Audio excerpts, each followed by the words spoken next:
সুপ্রিয় দর্শক শ্রোতা, এনটিভি নিয়মিত সাপ্তাহিক সঙ্গীত আয়োজন তারায় তারায় রচিত আজকের আয়োজনে আপনাদের সঙ্গে আমি আছি শাকিলা মতিন মৃদুলা। ফেব্রুয়ারি মাস শাহ আব্দুল করিমের জন্ম মাস, আর তাই আজকের আয়োজনও তাকে ঘিরেই। আজ শাহ আব্দুল করিমের গান শোনাতে আমরা স্টুডিওতে আমন্ত্রণ জানিয়েছি সঙ্গীত শিল্পী চুমকিকে।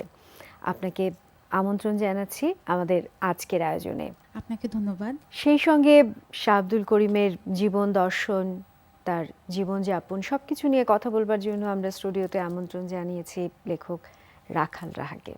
আপনাকেও আমন্ত্রণ জানাচ্ছি আমাদের আজকের আয়োজনে। ধন্যবাদ আপনাকেও। আমরা পুরো আয়োজন জুড়েই গান শুনবো এবং তাকে নিয়ে কথা বলবো। শুরুটা সঙ্গীত দিয়েই করা যাক। আমরা একটা গান শুনি চুমকির কাছ থেকে।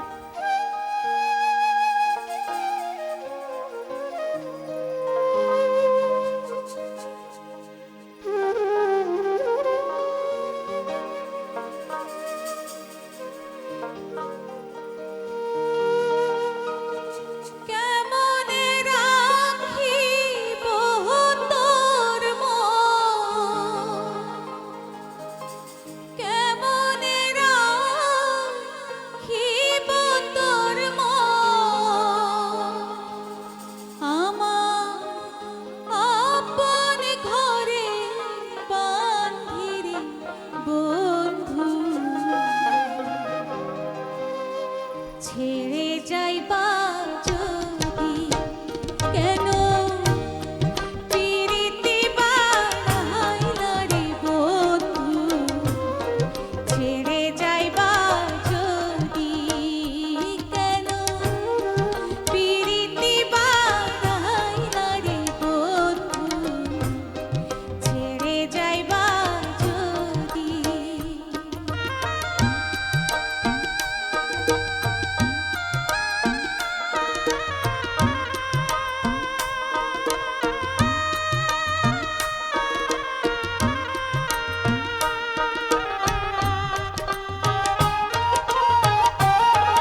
বিচ্ছেদ দিয়ে শুরু হলো আমাদের আজকের আয়োজন এবং বিচ্ছেদ, ব্যথা, বিরহ কারো কাম্য নয়, কিন্তু কেন জানি খুব বেশি মানুষকে কিন্তু এই জিনিসগুলো আকর্ষণ করে। রাখাল ভাই, নদিয়া কেন্দ্রিক লালন সাঁই আর ভাটিয়া অঞ্চলের শাহ আব্দুল করিম, এই যে দুই অঞ্চলে বাউল গানের ক্ষেত্রে দুই অঞ্চলের যে বিষয় বৈচিত্র্যতা, এটা কতটুকু গানের ক্ষেত্রে প্রভাব এসছে বাউল গানে?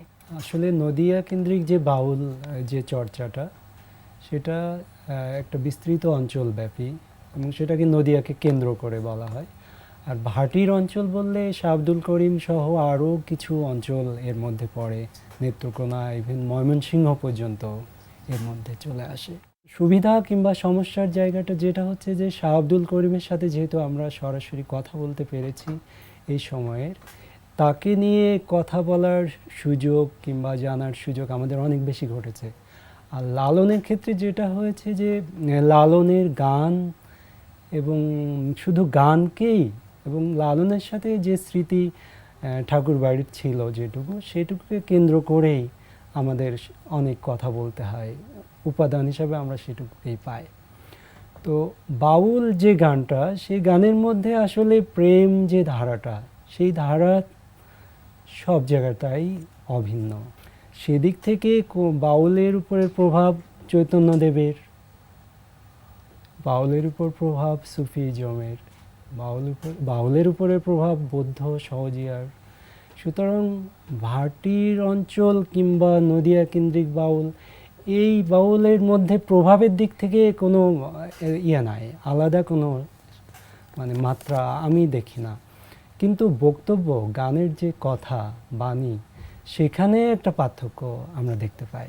ভাটির বিশেষ করে শাহ আব্দুল করিমের কথা বললে তিনি অনেক জগৎ কেন্দ্রিক এবং মনে হয় যেন তিনি আমাদের অনেক কাছের কথা বলছেন। দুই গানই আমাদের স্রষ্টার সান্নিধ্যের কথা বলছে, জগতের ঐক্যের কথা বলছে, প্রকৃতির কথা বলছে, মিলনের কথা বলছে। কি গান শুনবো? তোমরা কুঞ্জ সাজাও গো, আজ আমার প্রাণনাথ আসিতে পারে। তোমরা কুঞ্জ সাজাও গো, আজ আমার প্রাণনাথ আসিতে পারে। তোমরা কুঞ্জ সাজাও গো, আজ আমার প্রাণনাথ আসিতে পারে। তোমরা কুঞ্জ সাজাও গো, আজ আমার প্রাণনাথ আসিতে পারে। মনে চাই প্রাণে চাই, মনে চাই প্রাণে চাই, দিলে চাই চারে। তোমরা কুঞ্জ সাজাও গো, আজ আমার প্রাণনাথ আসিতে পারে। তোমরা কুঞ্জ সাজাও গো, আজ আমার প্রাণনাথ আসিতে পারে।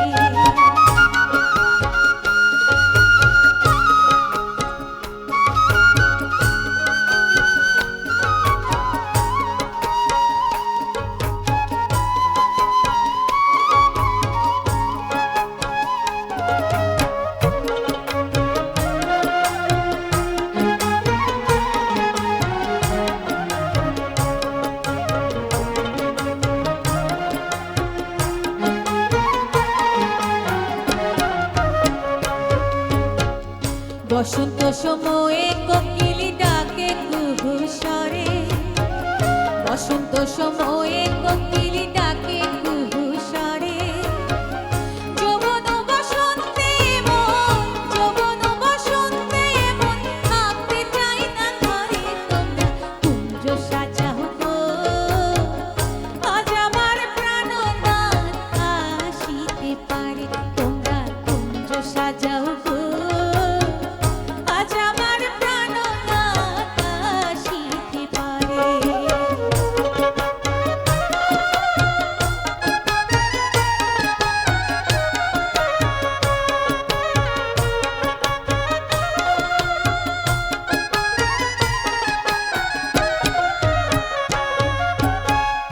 আতর গোলাপ শুয়া চন্দন মারো যত্ন করে, আতর গোলাপ শুয়া চন্দন মারো যত্ন করে।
হিন্দুদের যখন বিয়ে হয়, বিয়ের আসরে মেয়েরা এই গানটি বেশি করে। ভালো লাগলো। রাখাল ভাই, তার যে সমাজ বিনির্মাণে যে তার একটা স্বপ্ন এবং তার একটা আদর্শের জায়গা, সেই জায়গাটা কি আমরা গ্রহণ করি কিংবা স্পর্শ করতে চাই কিংবা চেষ্টা করেছি? এটা খুব গুরুত্বপূর্ণ একটা প্রশ্ন, যে শাহ আব্দুল করিম শুধু আধ্যাত্ম চিন্তা সাধনাই করেননি, তিনি সমাজ নিয়ে অনেক ভেবেছেন।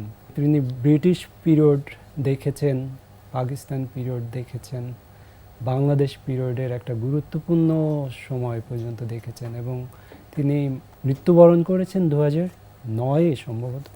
এই সময়ের মধ্যে আমাদের যে রাজনৈতিক যে পালা পরিবর্তন, সমাজের মধ্যে যে পরিবর্তন, সেগুলো তার অনেকগুলো গানেই এসেছে।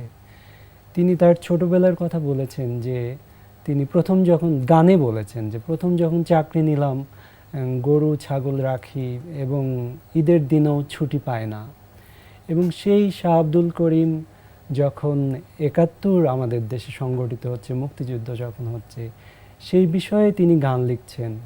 এদেশের মানুষ যখন মুক্তিযুদ্ধের বিপক্ষে দাঁড়াচ্ছে, তাদের ভয়াবহ চিত্র তিনি গানে তুলে ধরছেন।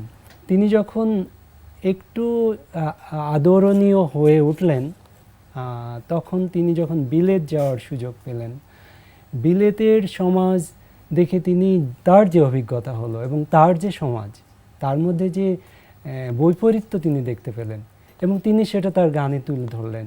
যেমন তিনি পুলিশ নিয়ে খুব দারুণ একটা রসিকতা করেছেন, যে ওখানের পুলিশদের মনে হয় যেন দেবতা, তারা মানুষের জন্য সারাক্ষণ কাজ করে বেড়াচ্ছেন, এবং তিনি বলছেন যে ওরা কোনো ঘুষ খাচ্ছে না, কোনো কিছুর জন্য অপেক্ষা করছে না।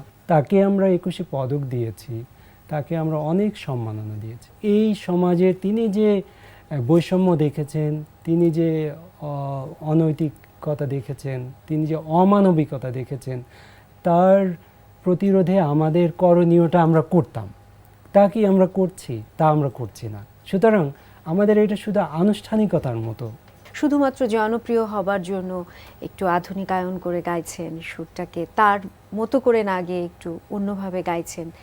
আপনি কি মনে করেন যে এটা আসলে কতটুকু উন্নয়ন হচ্ছে আর কতটুকু অবনতি হচ্ছে তার গানের? শাহ আব্দুল করিম কিংবা লালনের মতো বাউলের ক্ষেত্রে যে কথাটা সত্য, সেটা হলো যে তারা কোনো একাডেমিক প্রতিষ্ঠান তো তারা করবেন না, কারণ তারা বাউল। তাহলে তাদেরকে রক্ষা করবে কে? তাদেরকে রক্ষা করবে সমাজ, রাষ্ট্র। তো তারা যদি এই দায়িত্বে এগিয়ে না আসে, তাহলে কি হতে পারে?